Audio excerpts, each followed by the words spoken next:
verse 38 says, and he said to them, why are you troubled? Why are you troubled? And why do doubts arise in your hearts? Maybe that's a question that Jesus would also ask some of us today as well. You came in here with some troubles. You came in here with some doubts. And you wonder whether God is good. You wonder whether or not he's working in your life. You wonder whether or not he's abandoned you because you don't feel his presence. And you're really struggling with some trouble. And maybe he wants to ask you that same question. Why? Why are you troubled? Why do doubts arise in your heart? He's like 3 feet away from these disciples that are fearing the unknown, that are paralyzed by fear. And he asks them these questions. And then it says this, and this is where I want to focus on. He says, see my hands? You see my hands? You see my feet? That is I myself. And then he says these words. I love this. Go ahead and touch me. Go ahead and touch me. Reach out and see.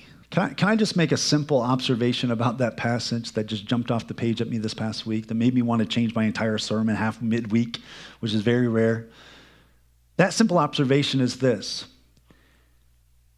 It's easy to have peace when the Prince of Peace is standing 3 feet in front of you, asking you to touch his hands, his physical hands.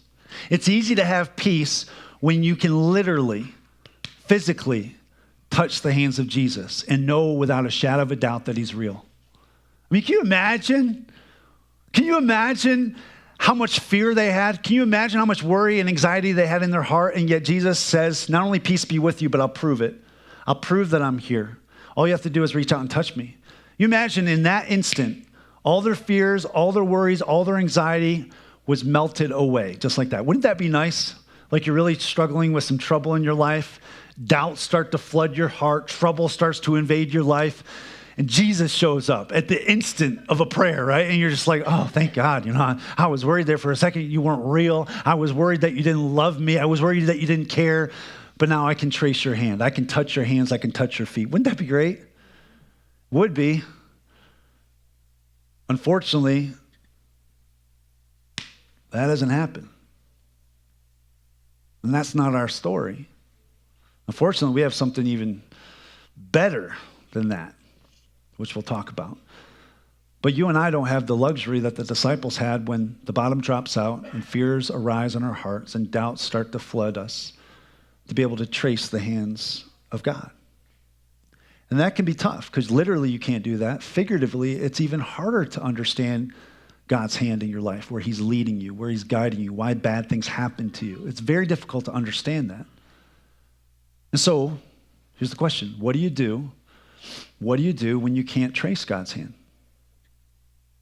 What do you do when you can't trace the hands of God in your life? To answer that question, let me share a story with you.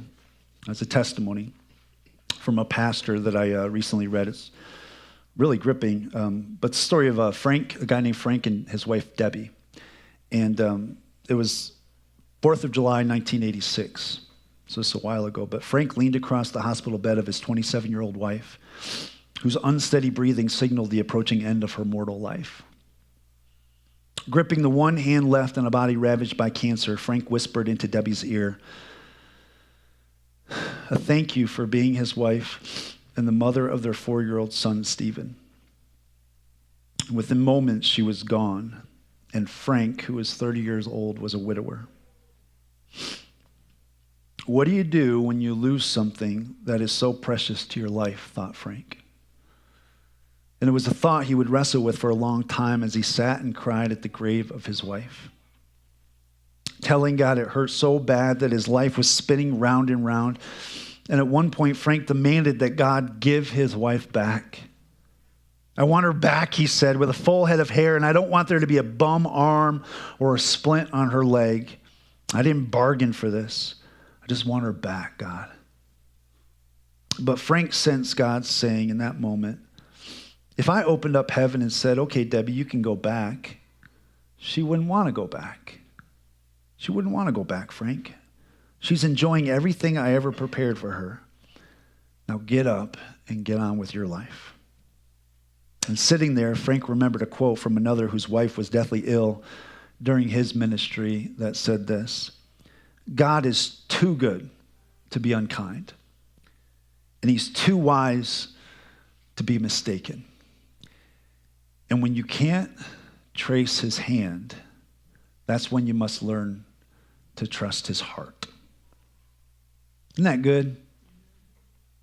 When you can't trace the hand of God in your life, when your whole life, your whole being is paralyzed by fear, when doubt begins to flood your heart, and when you find yourself in the midst of a very troubling circumstance, and when in it all you can't trace the hand of God, you can't see what God is doing, here's what you do.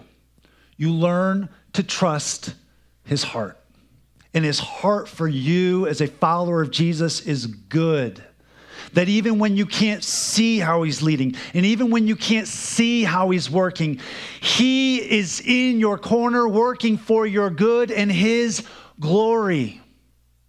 And the reason why Frank and the reason why so many other believers who have put their faith in Jesus for the forgiveness of their sins can say, I trust the heart of God, even when I can't trace the hand of God, is because if he saved me, then Jesus has my good in mind.